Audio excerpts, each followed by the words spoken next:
BNP কখনো সংখ্যালঘু ও সংখ্যাগুরুতে বিশ্বাস করে না, তাই তারা এই নিয়ে কখনো আলোচনা করে না বলে মন্তব্য করেছেন বিএনপির স্থায়ী কমিটির সদস্য ও ডক্টর আব্দুল মঈন খান।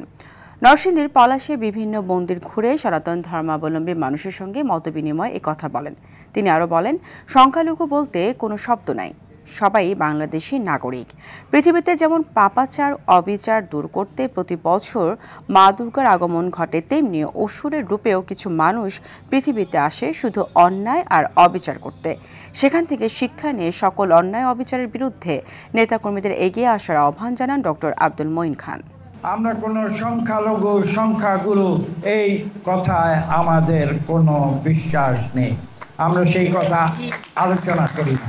আমরা এই কথা আলোচনা করি, আমরা সবাই বাংলাদেশের নাগরিক, আমরা সবাই বাংলাদেশি, আমরা সবাই সমান।